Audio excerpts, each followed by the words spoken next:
అందరికీ నమస్కారం. Welcome to our Telugu కథల సంపుటి ఛానల్. చందమామ కథల్లో అపూర్వుడి సాహసయాత్రలు అనే సిరీస్లో ఇప్పుడు 12వ భాగం చెప్పుకుందాం. ఇప్పటి వరకు ఏం జరిగిందో తెలుసుకుందాం. రుద్రపురి ప్రధానమంత్రి దుష్ట మాంత్రికుడు వీరవికటుడు కలిసి యువరాణి కంఠాహారంలోని చంద్రకాంతమని అపహరించాలని పథకం వేశారు. వీరవికటుడు ఆ విషయాన్ని ముసలి మంత్రగత్తెకు తెలియజేశాడు.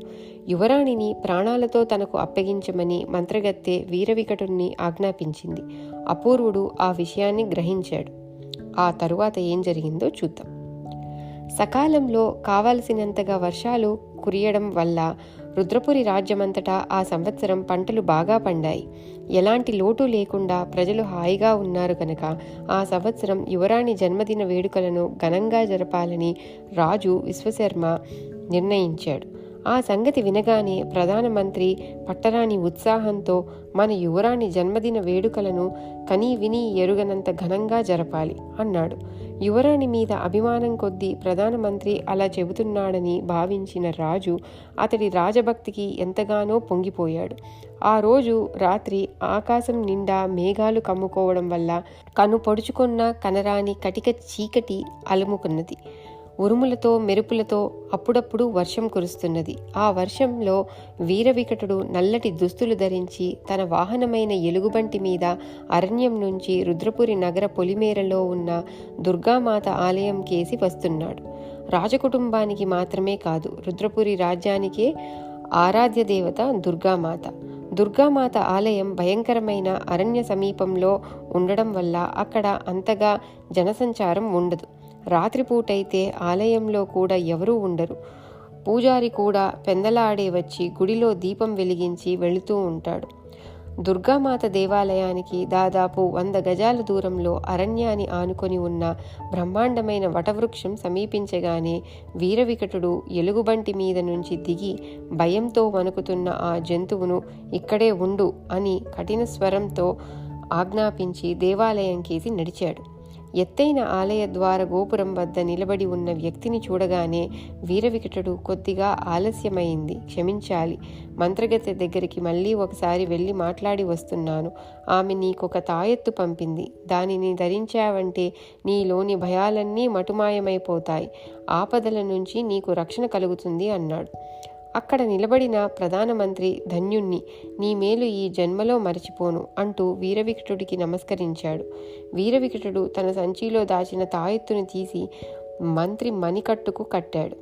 ఆ తాయెత్తును ధరిస్తే ప్రధానమంత్రి వీరవికటుడు చెప్పినట్లే ఆడగలడని మంత్రగత్తె చెప్పి పంపింది. అయితే ఆ విషయం తెలియని ప్రధానమంత్రి దానిని చూసుకొని సంతోషంతో ఉబ్బి తబ్బిబ్బైపోయాడు. యువరాణి పుట్టినరోజు, ఆమె దేవీ దర్శనానికి రావడానికి తగిన శుభగడియలు పంచాంగం చూసి నిర్ణయించావా అని అడిగాడు మాంత్రికుడు తన పొడుగాటి గడ్డాన్ని చేత్తో దువ్వుకుంటూ. నిర్ణయించాను. సూర్యాస్తమయం అయిన 1 గంట తరువాత శుభప్రదమని చెప్పాను అన్నాడు మంత్రి. ఆ రాత్రి చీకటిగా కూడా ఉండాలి అంటే ఈ లెక్కన మన లక్ష్యం నెరవేరడానికి 1 నెల మాత్రమే ఉందన్నమాట, అంతే కదా అని అడిగాడు వీరవికటుడు గర్వంగా నవ్వుతూ. అవును మిత్రమా, మన పథకం నిరాటంకంగా సాగుతుంది. నాకు ఏ సందేహం లేదు. ఇప్పుడు దేవాలయం తలుపులు తీయడానికి కావలసిన తాళం చెవులు తెచ్చాను. రాజకుటుంబానికి చెందిన వాళ్ళు హఠాత్తుగా ఏదైనా ఆపద వాటిల్లినప్పుడు అక్కడి నుంచి తప్పించుకోవడానికి అనువుగా ఆలయ గర్భగృహం నుంచి రహస్య సొరంగ మార్గం ఉన్నదని చెప్పాను కదా. దానిని ఎలా తెరవాలో మూయాలో నాకు తెలుసు. అయినా ఇంతవరకు దానిని ఉపయోగించుకోవాల్సిన అవసరం రాజకుటుంబంలో ఎవరికీ కలుగలేదు. అది ఇప్పుడు మన పథకం నెరవేరడానికి ఇలా ఉపయోగపడుతున్నది. లోపలికి వెళ్ళి చూద్దామా అంటూ మంత్రి గుడిద్వారం కేసి నడిచాడు ఉత్సాహంగా. చూద్దాం పద, అందుకే కదా వచ్చింది అన్నాడు వీరవికటుడు. మంత్రి గుడి తలుపు తెరిచాడు. ఇద్దరూ లోపలికి వెళ్ళి తలుపులు మూసేశారు.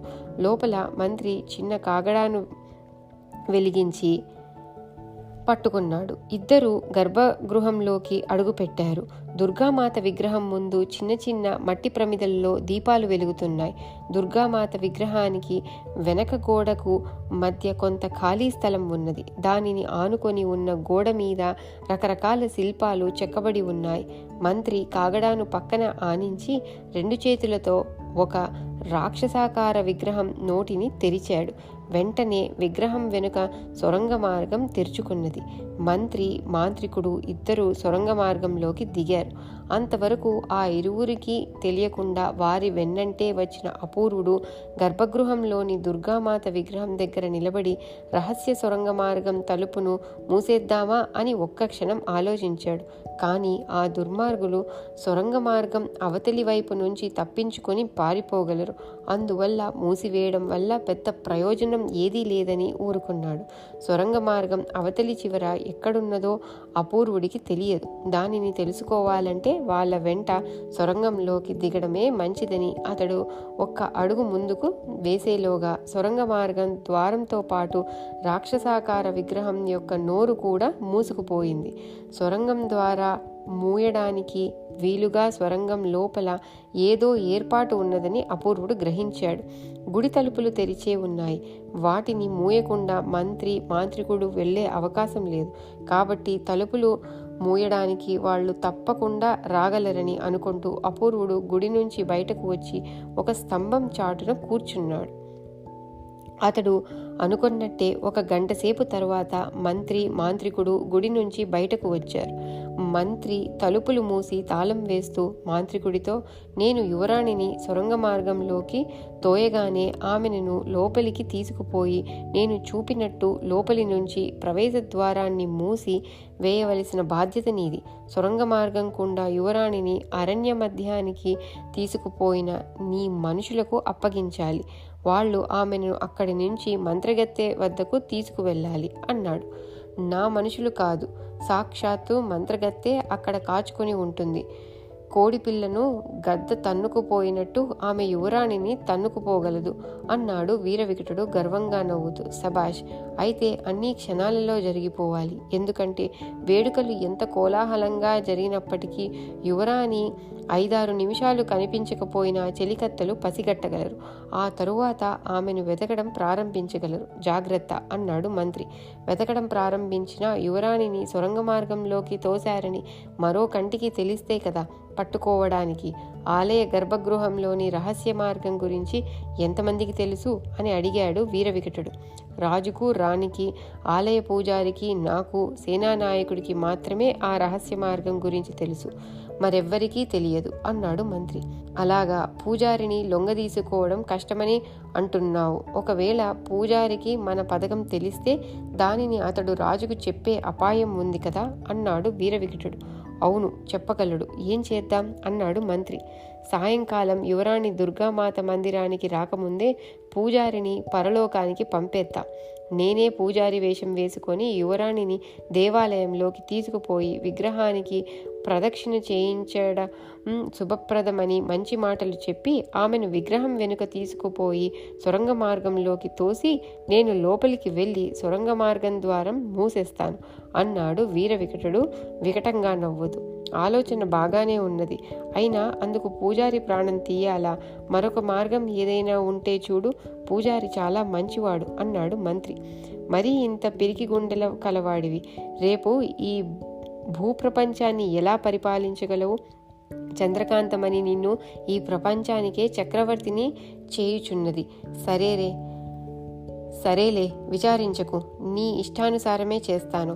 మన పని పూర్తయ్యేంత వరకు పూజారిని చంపకుండా ఎవరికీ తెలియని రహస్య స్థలంలో దాచేద్దాం. సరేనా? ఇక వెళదామా అంటూ వీరవికటుడు వటవృక్షం కేసి నడిచాడు. వాడి నుంచి అనుమతి తీసుకొని మంత్రి నగరం కేసి నడవసాగాడు. అంతవరకు ఒక స్తంభం చాటున దాగి వారి సంభాషణలు విన్న అపూర్వుడు ఇప్పుడు ఎవరి వెంట వెళ్దామా అని ఒక్క నిమిషం సందిగ్ధంలో పడ్డాడు.